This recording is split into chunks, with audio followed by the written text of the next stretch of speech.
שלום לכולם, ברוכים הבאים לערוץ התמי שלנו. אנחנו מאוהבי מורשת בית ישראל להיות גודנה. אז לפני שנתחיל את התוכנית, אני רק אברך. ברוך እግዚአብሔር תברך እግዚአብሔር አምላከ እስራኤል አምላክ ለኩሉ መንፈስ እግዚኦ ולኩሉ ስጋ የነፍሱ ለአምላክ የስጋው ለጌታ የተባረከ የተመሰገነ ይሁን። היום יש לנו תוכנית מיוחדת, יש לנו אורח מיוחד. הגיע אלינו ישראל אלם שהוא כתב והנגיש ספרים. הוא יספר על עצמו, יספר על הספרים, ובאמת בחור שהוא מעורר השראה, ואנחנו שמחים שהוא איתנו. אין לי ספק שתהנו ממנו. שלום לך ישראל. שלום, תודה רבה. שלום תגמלק. שלום, שלום, ברוך הבא ישראל. תודה רבה. כבוד גדול להיות ביניכם, לוחמים של המורשת, אנשים מעוררי השראה, כמו לומר ככה, ההתעוררות שאתם עושים בקרב הקהילה זה משהו שהוא לא, בלעדיכם כאילו זה לא היה קורה, באמת לא, אתם חלק מאוד משפיע עליי גם, כי עד לפני שהכרתי אתכם, הייתי בוא נאמר ככה, חשבתי שהמסורת שלנו משתמרת אצל חלק מאוד קטן בקהילה, חשבתי שזה רק אני, המשפחה שלי והמבוגרים וכהני עדה, אבל אז גיליתי שיש עוד אנשים צעירים בגילי, או טיפה יותר, ילידי הארץ, ילידי אתיופיה, שבאמת חוקרים ורוצים לשוב לשורשים והכל. ובאמת מאז שהכרתי אתכם, כמובן התרחש מאוד שינוי מאוד גדול שגרם לי להמשיך לחקור ולהגיע לתוצר המוגמר, שזה בסופו של דבר לכתוב את הדברים ולהנגיש את זה לקהילה. יופי, אם כבר אנחנו מגיעים לספרים שכתבת. כן. אשריך קודם כל. תודה רבה. אז ככה תספר לנו קצת על הספרים. כן. קודם כל אפשר להגיד איזה מילה, משהו? בוודאי. באמרניה היא מבראתנו. לפני זה היה יגן מברת. מה זה יגן מברת? זה כל הידע שבן אדם צובר, לומד, במיוחד על מורשתו, זהותו, בכלל, כל מה שעוזר לזולת, לאחים שלו, לאחיות שלו, להתפתח, כל הידע זה שהוא צבר, אם משאיר אצלו, זה נקרא יגן מברת. כלומר, האור בתוך הכד. תדמיין שזה נר שדולק בתוך הכד, אז מי נהנה מהאור הזה? אף אחד. אבל ברגע שזה יוצא לאור, בגלל זה גם אני מאוד אוהב את המושג הזה, יצא לאור. למה? כי לפני זה היה יגן מברת, כי זה היה בתוך הגן, בתוכך, ועכשיו יצא לאור, וזה היה בתוך הנשמה שלך, בתוך הנפש שלך, בתוך הלב שלך, ואתה הנגשת את זה לנו, לאחים שלך, לאחיות שלך, לבני העדה, שגם הם יהנו והתפתחו, ואולי גם בעזרת אלוהי ישראל, אולי גם אנחנו נזכה לעוד האחים והאחיות שיבואו להתראיין פה אצלנו על הספרים שהם כתבו. אז קודם כל אשריך, אני מאוד נרגש. כן, דרך אגב, זה המשפט, יהוד בלהט יגן מברת, זה המשפט שאימא שלי, שתיבדל לחיים ארוכים, יהוד זהודו, בזכותה אני בעצם החלטתי להנגיש את מה שאני יודע, כי אימא שלי שמה לב מאז שאני ילד, התחומי עניין שלי הם באמת האחרים, לעומת זה אני אוהב לקרוא, אוהב לחקור, ואני מגיע לתובנות ומסקנות, ותמיד הייתה אומרת לי, איך אתה לא מדבר, איך אתה לא חושף את זה הלאה, איך לא זה. ויום אחד פשוט חלחל, אמרה לי, יהוד בלהט יגן מברת, כאילו זה לא יכול להימשך ככה. ואז החלטתי למצוא איזושהי דרך, באמת להעיר לכולם, ולא ידעתי באיזה דרך, כי אני הייתי בעבר בקבוצה והכל, והרבה מהידע שאבתי משם, אבל רציתי להוציא את זה בעוד דרך. ואני זוכר אתה מדבר על הקבוצה של אוהבי מורשת? אוהבי מורשת, כן. ואז אני זוכר שיום אחד התייעצתי איתך, שאלתי אותך איך, מה אני יכול לעשות, אולי דף אינטרנט, אולי דף כלשהו, משהו, איך אני תכתוב ספר, זה הרעיון הכי טוב, זה אמרתי, לא, מאיפה, אני לא יודע לכתוב, אני לא... פתאום זה נשמע כאילו משהו כבד. זה נשמע זה, אבל בסופו של דבר, איכשהו זה חלחל, התחלתי לכתוב שורה, למחוק, לכתוב, עוד פעם למחוק, ועד שזה פשוט נהפך לספר, המלחמה, כן. זה לנצח את עצמך, אתה נלחם את עצמך, כן. במיוחד מי שכותב ספר, או מי שיש לו רעיון, בכלל, לא חשוב, לא חייב להיות ספר, בכלל, מישהו שיש לו חזון, רוצה ליישם אותו, כן. אז המלחמה היא בינו לבין עצמו, כי יש את איך אומרים את זה, את הצד הרע שבא ולוחש, אתה כלום. גרי. אתה לא מסוגל, מי אתה בכלל, אתה כלום.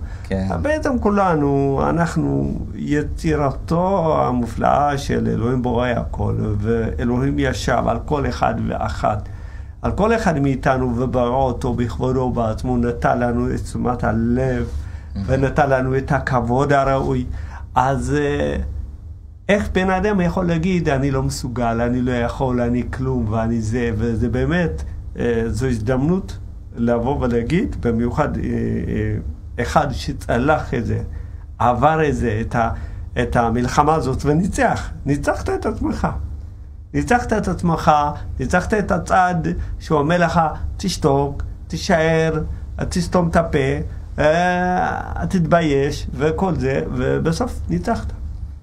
כן, באמת ככה, ואז כמובן אני אציין, זה הספר הראשון שלי, זה הגרסה האמהרית, היה גרסה בעברית. יש עדיין גרסה בעברית? יש גרסה בעברית, פשוט היא לא כאן איתי יחד, אבל אני אומר... חשוב לציין שאפשר להזמין איזה דרך אתר. ניתן להזמין איזה, יש לי אתר בוקפוד, הזמנה לפי דרישה, ניתן לזמן משם את הספר. אנחנו נשתף את הלינק כדי שבאמת אנשים שירצו, שיקנו, וזה באמת מומלץ. אז הספר הראשון נקרא אשרי תמימי דרך, ופה בתרגום שלו בגעז, בזוען אל נזוהן בפנו תומו, שזה ממזמורי דוד. הספר בעצם הוא... תרגם את זה. כן, בדיוק, בזוען אל נזוהן בפנו תומו, זה בדיוק התרגום של אשרי תמימי דרך. זה מתוך מזמור דוד. כן, המזמור קי"ט, שזה 119, אבל אצלנו זה 118. למה דווקא בחרתי בשם הזה ובמזמור הזה? כי המזמור הזה זה המזמור הארוך ביותר, שמדבר על חשיבות לימוד התורה, אבל מה שמיוחד בו גם, שהוא מסודר לפי סדר א' ב'. נכון. א' ב' העברי, שזה היה לי מוזר איך בגז, וגם זה מסודר לפי א' ב'. ואז הבנתי שיש איזשהו משהו... נכון, לא סתם מגיז היא שפת המקור, השפה הראשונה והכל. הבנתי שהרבה דברים בעצם, וזה בעצם ספר שבאמצעותו אני רוצה להוכיח שבעצם הקהילה שלנו, קהילת בית ישראל, אנחנו העדות החיה של עם ישראל המקראי. ניתן להוכיח את זה במספר דברים, שזה כמובן המנהגים שלנו, גם צבע העור שלנו, כל הדברים החזותיים האלה אפשר, אבל יותר מכל, התנ"ך, המצב הקדוש, כתבי הקודש שלנו כתובים בשלמותם בשפת הקודש גז. כל הספרים שאמרו עליהם שהם חיצוניים, אז אצלנו הם נמצאים כחלק מהזה. אצלנו הם נקראים ספרים פנימיים, יש להם חלק בסיס. זה לא חיצוניים, ואפילו לא נקראים פנימיים, ופשוט הספר הקודש. חלק מהמקור, כן. לא נבדלים מספר בראשית, ולא מספר שמות, הם חלק. נכון, אז בעצם המסר העיקרי הוא שעל הזהות שלנו, אנחנו נלמד מכתבי הקודש, מהמצב הקדוש. ובזה שאנחנו נקרא את זה בעצמנו, ולא מישהו אחר יקריא לנו, יתרגם לנו, והכל זה, הכל מתחיל בנו, על הזהות שלנו, רק אנחנו נדבר עליה, ולא מישהו מבחוץ.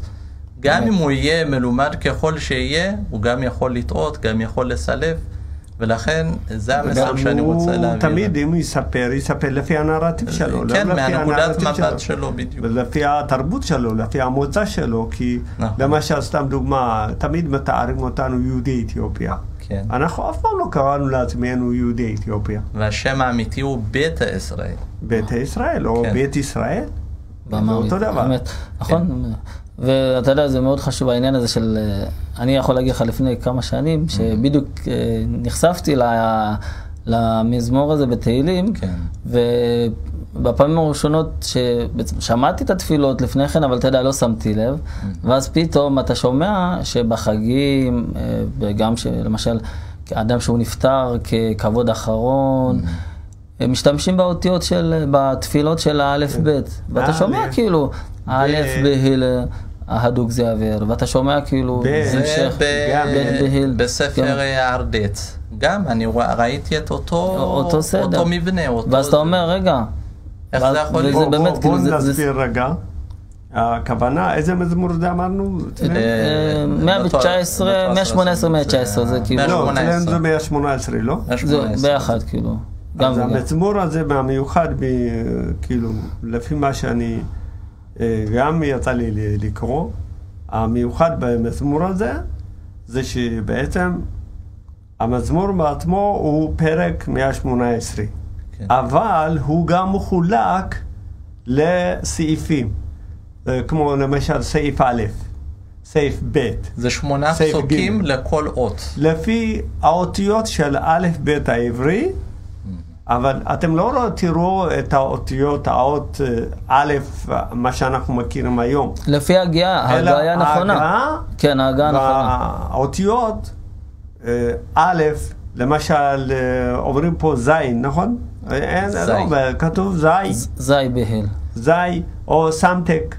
סמקת. סמקת, זה סמך. יש לך וואו. ויש וואו למשל, זה מאוד משמעותי. אבל המזמור הזה, בעקבות המזמור הזה, והסדר וההגיעה של האותיות, זה גרם לי עוד יותר לחקור את שפת הגז. זאת אומרת, הבנת שיש לזה משהו שהוא משמעותי, ובעצם זה פתח אצלך... בהחלט, אבל יש עוד משהו. לפני כן חשבתי, עברית זאת לשון הבריאה. ככה תמיד אומרים, וההגיעה בעברית הכי נכונה, אומרים שמי שהוגע הכי נכון זה התימנים. אוקיי. לעומת השאר, כי הם הוגים עין וחטא והכל וזה, אבל... לא, זה בכלל לא נכון.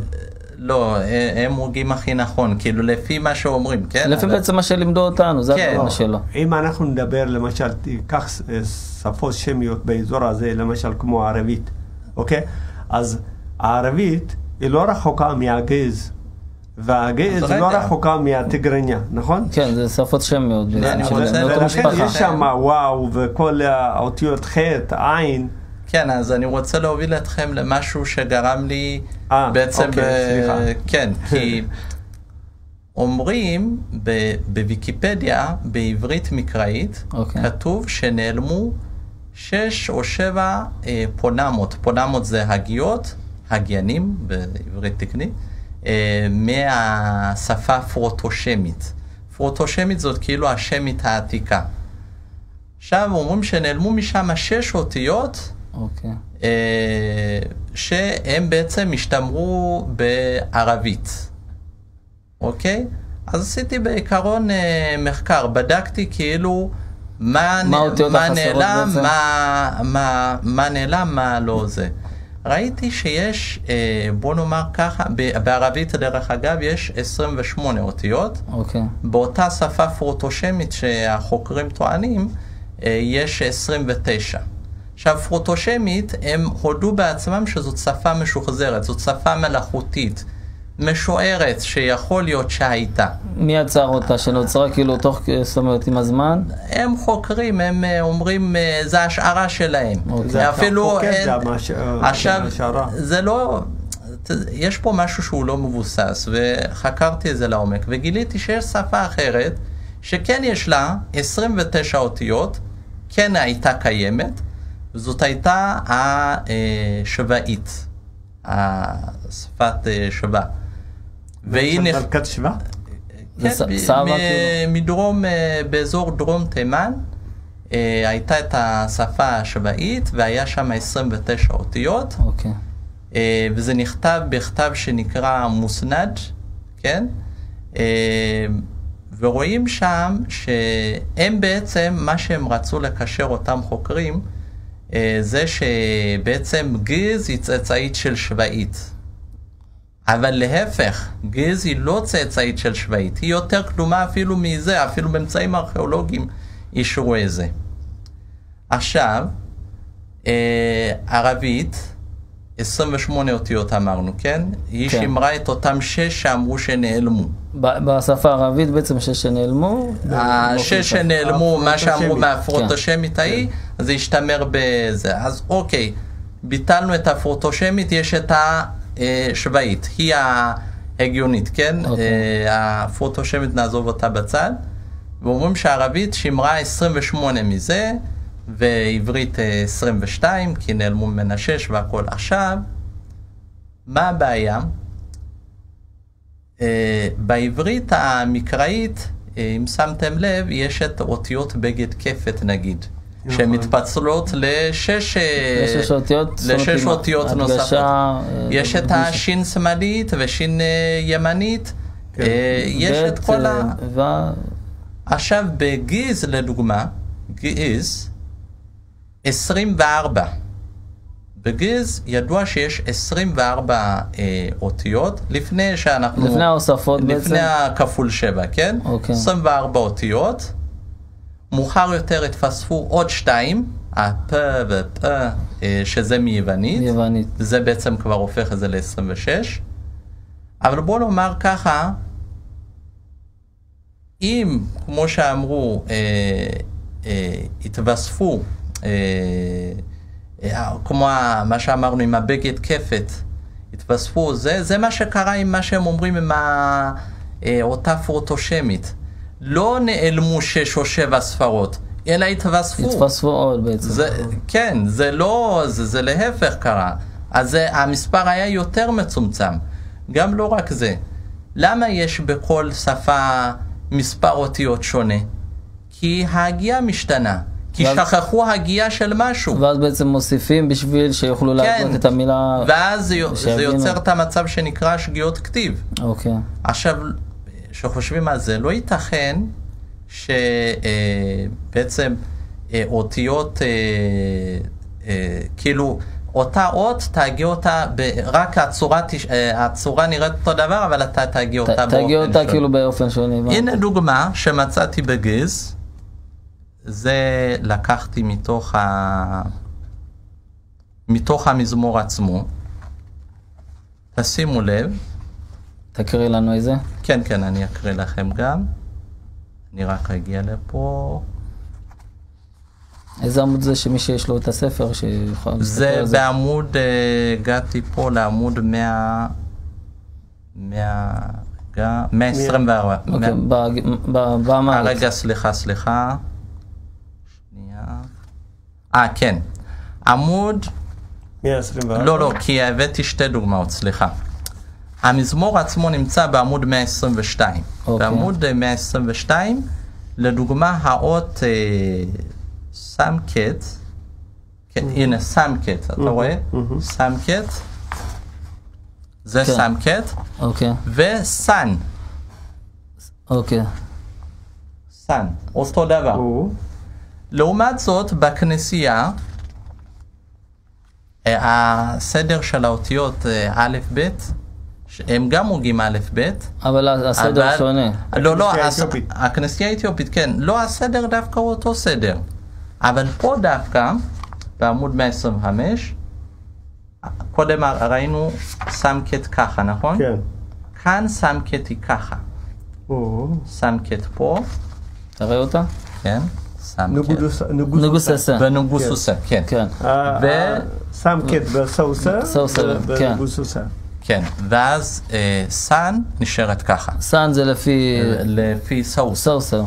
אוקיי, ואז הבנתי, רגע, יש פה סתירה, כאילו, אז מה, יש 21 אותיות או 22? יש פה משהו מיותר. ואז בעצם אתה הולך לכיוון שזה דברים שהתווספו. ואז הבנתי שזהו, צריך לחקור את גיז, לא צריך לחקור לא פרוטושמית, לא עברית, לא זה, התשובות נמצאות בגיז בעצם. ויש את המושג בגיז שנקרא מוקשה פידלת. מוקשה כאילו הכוונה שהם דומים, בעצם, כן. דומות.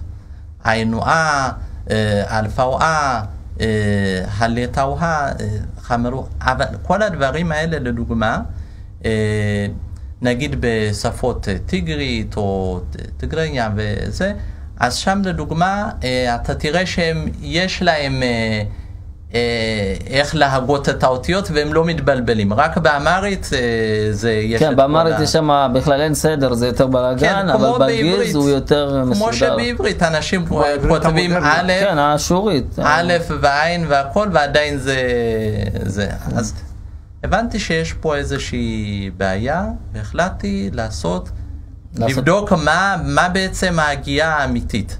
קודם כל החלטתי שעין וחטא בטוח זה לא אמיתי, כאילו זה לא הגיעה טבעית מהפה, אתה מתאמץ. אתה מתאמץ. כן. הבנתי שצריך להיות מספר אחיד של אותיות שיוצאות מהפה, מחמשת מוצאי הפה, מה שנקרא, ולא ייתכן שזה יהיה או פחות או יותר, זה חייב להיות מספר מוסכם.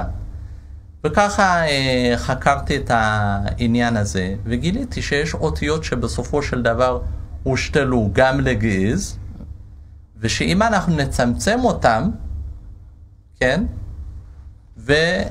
ונכפיל את מה שנשאר בשבע, ויש גם מה שנקרא גם, שכחתי לציין את האותיות דו תנועה, דיפתונג,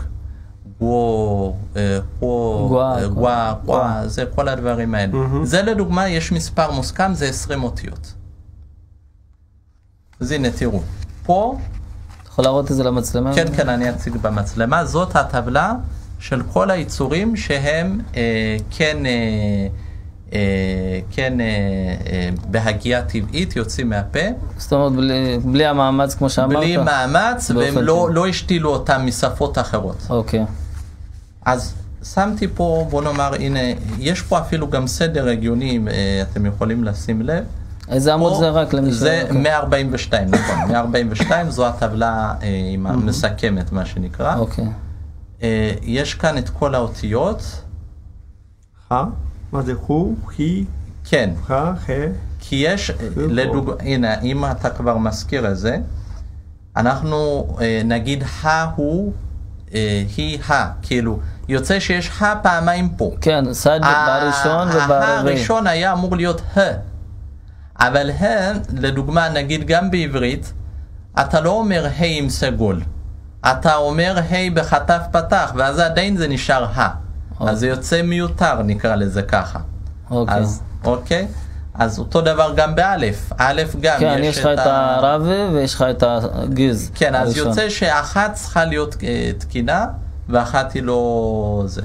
גם באותיות של וואו ויה, גם פה יש נגיד יי ויי בחיריק, זה עדיין נשמע אותו דבר. נכון. כאילו, אז מישהו פה מיותר. נכון. אז בוא נאמר, האותיות הבעייתיות, יחד עם הדיפתונגים, שמתי אותם ככה, בשורה כזאת. זה 6 יוצא ביחד. אוקיי. כל האזור הזה זה 6. כל השאר האותיות שהן לא בעייתיות, שאפשר להגות אותן בשבע הברות, כמו שאנחנו... זאת אומרת שהם כאילו אין משהו שהוא חוזר על עצמו? זה כמו נגיד לו, לי, לה, לי, לא, כאילו... כל זה עכשיו שמסדרים את זה בטבלה, יש לנו פה 7, נכון? אנחנו מחלקים לפי 7. נכון. ופה כמה יש לנו? 22, הכל לצד הזה. נכון. 22 כפול 7 זה 154. זאת אומרת שהמספר המוסכם של כל האותיות זה 154. אמור להיות 154. 154 אנחנו מחלקים אותו ב7, זה יוצא 22. מה שנאמר בספר היובלים על השפה העברית, שאלוהים ברא את העולם על פי 22 מלאכות, נכון, כנגד 22 אותיות, זה בעצם כנגד 22 סדרים, שעכשיו אני מציין אותם פה. שזה בעצם, ככה אמורים, זה בעצם ההגיעה התקנית. אין פה, לפני כל התוספות, לפני כל התוספות המאוחרות, לפני הכל, וזאת ההגיעה האמיתית של שפת הגיז, ואין פה שום אותיות שהן באופן הטבעי. אז זה מוכיח לנו שגיז היא שפת המקור. זאת אותה שפה אחת לפני נפילת מגדל בבל, שכולם דיברו אותה. אז קודם כל, תראה, אתה נותן לנו פה מידע שהוא באמת חשוב, ורואים שעשית פה עבודה מאוד טובה. כן. וזהו, אנחנו כאילו לקראת... המחקר התחיל במשהו אחד, ובעצם הגיע לזה. אז באמת אנחנו... רגע. כן, לפני שאנחנו מסיימים, אנחנו נעשה פה סיכום, ובאמת שתסביר על שני הספרים. בכלל, על מה הספר? אז הספר, כמו שאמרתי, זה גם הנושא האחרון של הספר, גם דרך אגב, בעניין של שבעצם כל מה שעשית זה מתנקז לשם. הכל מתנקז לשם. חקרתי על צבע העור של בני ישראל, חקרתי על 10 השבטים האבודים, על מגילות מדבר יהודה, חקרתי על שפת הגיז. בסופו של דבר כל זה מתנקז לעניין של זהות. את הזהות שלנו, של קהילת בית ישראל, העדות החיה של עם ישראל, אנחנו נמצא אותה אך ורק בכתבי הקודש, שרק אם נתמיד ונקרא היטב, ללא סילופים, ללא פרשנויות. זה בעצם, אשרי תמימי דרך, בעצם זה ספר, אם אני אגיד את זה במילים שלי, זה ספר שבעצם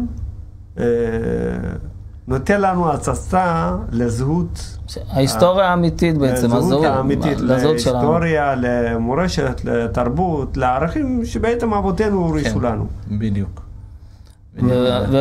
בכמה מילים גם אנחנו נשמח לגבי המצב קדוס בעצם, בעקבות ספר. כן, בעקבות הספר הזה, לאחר מכן גם הוצאתי לאור את 8 ספרי התורה, בגיז בעצם סמנטו מצאפת בהיר האורית.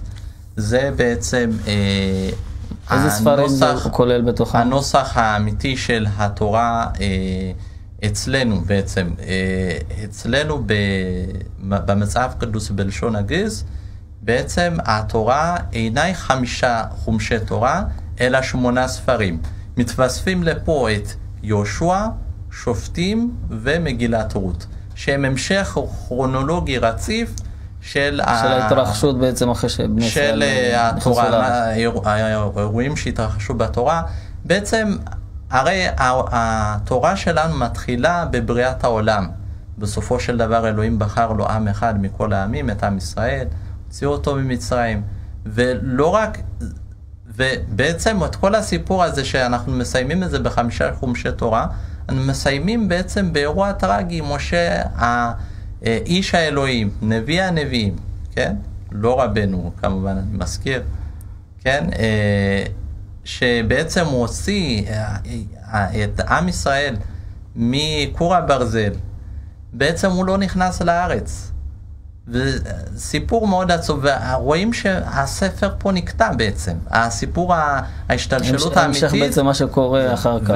עכשיו, גם התורה היא ספר הברית.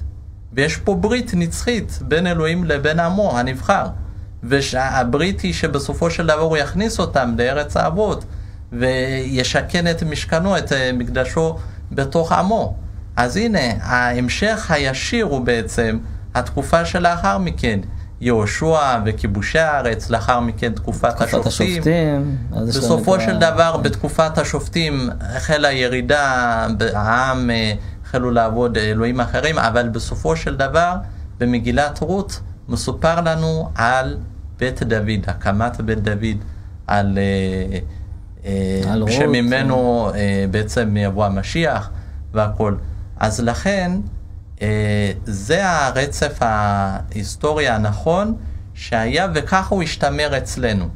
לעומת זאת, איך שאנחנו מכירים את זה עכשיו, 5 חומשי תורה, כמו שאמרנו, מסתיים באירוע שהוא ממש עצוב, ויהושע ושופטים זה חלק מהנביאים, ומגילת רות שמו אותה בכלל רחוק יותר בקובץ של הכתובים. זה רק מראה לנו שמישהו עשה פה עבודה מכוונת. הסדר עשו בלגן. כן, אז הסדר הזה, זה מדהים שזה כאילו, כן, שהסדר הזה נשמר באמת. גם אני רוצה להגיד שהסדר של הספרים שלנו זה לא רק פה, זה רק דוגמה להציג לבני הקהילה. החלטתי דוגמה ראשונה להראות את הבסיס, את הבסיס, התורה, בזה הם התחילו לחבל, כן. אבל גם שאר הספרים, גם הספרים שלאחר מכן לגמרי הוציאו אותם, ספרים חיצוניים. אם אנחנו מחברים אותם, את כולם ביחד, זה הסיפור האמיתי. של עם ישראל, בדיוק. של עם ישראל. אתה לא יכול להפריד ספר אחד, זאת אומרת, זה לא ישלם. אתה לא יכול להוציא ספר, ואז להבין את כל התנ"ך. אתה לא יכול. נכון, וגם בעצם עשו את זה במטרה אחת, כמובן, כדי שזה יהיה בסיס לתורות אחרות. בעצם להכניס דברים אחרים שבעל פה ולברית החדשה, לכל הדברים האלה, בסופו של דבר, הרי כי זה יגרור למחלוקת, זה יגרור לשאלות, ומישהו ירצה לענות על השאלות האלה, ולכן הם עשו את כל העניין, הם שלחו את ידם בדבר אלוהים, דבר אלוהים קודש. כן, זה באמת, זו חוצפה מאוד גדולה. עכשיו, אבל פה אני חייב להגיד איזה נקודה, יש לנו זמן. כן, יש לנו, כן, בואו תסכם. אני חייב להגיד איזה נקודה פה. היום דווקא דיברתי עם מישהו, שאל אותי, חבר שלי בעבודה, שאל אותי, תגיד, עומרי, איך אתם מתפללים? מה, איך אתה לבד מתפלל? מה, יש לך סידור? וזה, אמרתי לו, לא, אנחנו לא מתפללים עם סידור ודברים כאלה, אז איך? אמרתי לו, תאר לעצמך, אתה צריך ללכת למלך, לבקש ממנו משהו. מה, אתה תלך עם סידור? יש סידור איך לבקש ממלך? אז הוא אומר לי, אתה הולך עם הלב שלך, עם הבעיה שלך, ואתה מבקש ממנו. וכמובן, אתה משבח את המלך, אתה אומר את כל מה שהוא עשה, וזה, וככה אתה, תוך כדי כך, גם מבקש ממנו. אז ככה גם אותו דבר, הבורא, אבא גדול, אותו דבר, הכבוד לאלוהים, והאבא זה דוגמה. אבא למשל, ילד לאבא שלו, יש לו כבוד, לאמא שלו, יש לו כבוד. והוא יודע שהאבא שלו לא יוליך אותו שולל, לא יזרוק אותו לבור, לא ישים לו מלכודת, הוא יסמוך עליו בעיניים עצמות. זה אבא שלו, הוא גידל אותו, הוא זה שנתן לו את הכל, והוא זה שמעודד אותו להצליח אפילו שיהיה יותר טוב ממנו. אז ככה שבעצם, מה אני מנסה להגיד פה? היו את הספרים האלה לפני בעצם כל הבלגן שנוצר. בואו נגיד, אני אפילו לא אלך ליוונים, אוקיי? אני הולך בכוונה לרומאים. גם ביוונים היה בלגן, אבל אצל הרומאים זה היה בכלל בצורה שאף אחד לא יכול להתווכח על זה, אוקיי? מה היה בתקופת הרומאים? הרומאים שבאו כבשו את הארץ, החריבו את בית המקדש, החריבו משמעו, ואתם רואים גם, יש להם בשער טיטוס את הציור של כלי בית המקדש שלקחו. ומה זה אומר? מה שלא רואים זה הספרים הקדושים של עם ישראל, דברי הנביאים, תורת משה, האמת בעצם נלקח על ידי אותם אנשים, וזה בטוח נמצא בוותיקן, בטוח, אין על זה ויכוח. עכשיו זה נלקח, וזה עכשיו לא בידיים של עם ישראל, לא בידיים של כהני ישראל, כי עד אותו רגע שבעצם לקחו הרומאים את הספרים האלה, זה היה אצלנו, זה היה אצל הכהנים. עכשיו כבר זהו זה לא, ולכן אותם אלה שלקחו, שהמציאו את הדתות החדשות שלהם, אז יש להם בסיס קודם כל איך להקים דת, ואחר כך מה להוריד ממנו, מה להוסיף ממנו, ואיך להתאים אותו. וזה בעצם לאט לאט עכשיו לקראת עידן, אומרים שזהו, זה הסוף העולם, אז הדברים האלה אין מה לעשות, חייבים להתגלות, וזה מה שקורה עכשיו עם העידן הדיגיטלי, המחשבים, כן, הרבה דברים שנחשפים האינטרנט. פתאום, שהחביאו פתאום אותם אתה במשך שנים. נחשף, אבל פה גם צריך להיזהר, גם כשאתה צולל לתוך הים, אתה צריך לדעת שיש שם גם כל מיני דברים שעלולים להטעות אותך. ולכן, בן אדם כמוך שהוא חוקר מתוך הזהות שלו, מתוך הקהילה שלו, מתוך הספרים שלו, מתוך התרבות שלו, זה בן אדם שבעצם יכול לנתח את כל הבלבלת שיש היום. אז תודה גם לך על הסיכום, תודה גם לישראל שהיית איתנו. תודה, אני מעריך אתכם מאוד. אנחנו פה מסיימים את השידור. שזיכה אותי להיות כאן איתכם. תיצרו קשר. ጨማምሮ ይከስትልህ ጨምሮ መጽሐፉ ለሁላችን እንድታስተምር። אז את הספרים אפשר הצלחתנו. דרך ישראל, גם אנחנו נפרסם קישורים למי שרוצה, מספר טלפון, ובעצם אפשר לקנות דרכו. אז תודה שהייתם איתנו.